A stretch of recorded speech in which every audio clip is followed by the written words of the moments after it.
नमो नमः. मी गायत्री जोशी तुम्हा सर्वांचे माझ्या चॅनलवर मनापासून स्वागत करते. भक्तो हो, चैत्र नवरात्र म्हणजे केवळ उत्सव नाही, तर आपल्या शरीराला आणि आत्म्याला नवसंजीव देणारा कालखंड आहे. हिंदू धर्मात 4 नवरात्र सांगितले आहेत. त्यापैकी चैत्र नवरात्र हे नवनिर्माणाचे नवरात्र मानले जाते.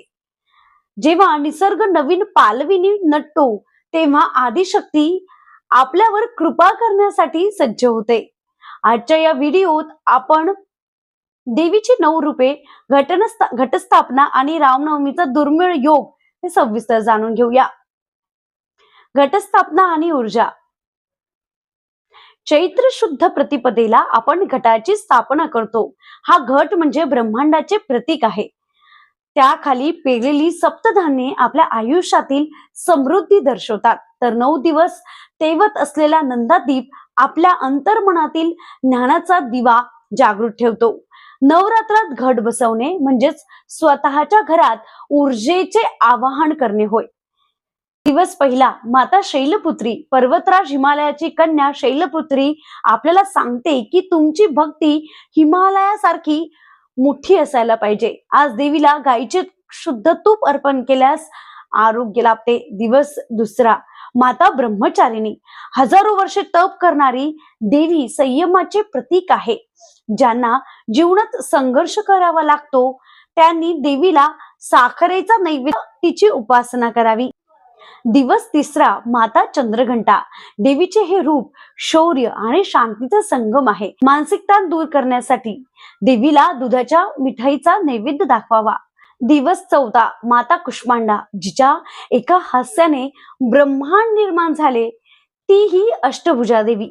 बुद्धी आणि यशासाठी आज देवीला कोहळ्याचा किंवा मालपुआचा नैवेद्य अर्पण करावा. दिवस पाचवा. माता स्कंद माता, कार्तिकेयची ही माता वात्सल्याची मूर्ती आहे. अपत्य प्राप्तीसाठी आणि घरातील आनंदासाठी ही आज देवीला तुम्ही केळीचा नैवेद्य दाखवावा. दिवस सहावा. कात्यायनी, महिषासुराचा वध करण्यासाठी प्रगट झालेली युद्धप्रिय देवी, लग्नातील अडथळे दूर करण्यासाठी आहे. आज देवीला मधाचा नैवेद्य अर्पण करा, अत्यंत शुभ मानले जाईल. दिवस सातवा. कालरात्री, नकारात्मक शक्ती आणि काळ जिंकण्याची शक्ती म्हणजे कालरात्री, संकटाचा नाश करण्यासाठी आज देवीला तुम्ही गुळाचा नैवेद्य दाखवावा. दिवस आठवा.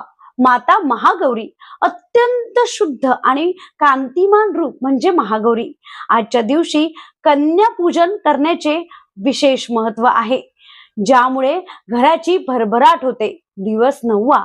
माता सिद्धदात्री, सर्व सिद्धी देणारी ही स्वामिनी. आजच्या दिवशी प्रभू रामांचा जन्म झाला होता. शक्ती आणि धर्माचा हा संगम जीवनातील सर्व अपूर्ण कामे पूर्ण करतो.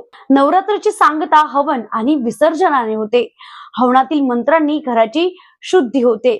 घटात वाढलेली ज्वारे, धान्य थोडी आपल्या तिजोरीत ठेवावीत, ज्यामुळे वर्षभर बरकत राहते. लक्षात ठेवा, शैलपुत्री सारखा निश्चय आणि सिद्धदात्री सारखे पूर्णत्व मिळणारे हेच नवरात्राचे फळ आहेत. भक्त हो, स्त्री शक्तीचा सन्मान करणे हीच खरी देवीची पूजा आहे. जर ही माहिती तुम्हाला आवडली असेल तर व्हिडिओला लाईक करा आणि शेअर नक्की करा.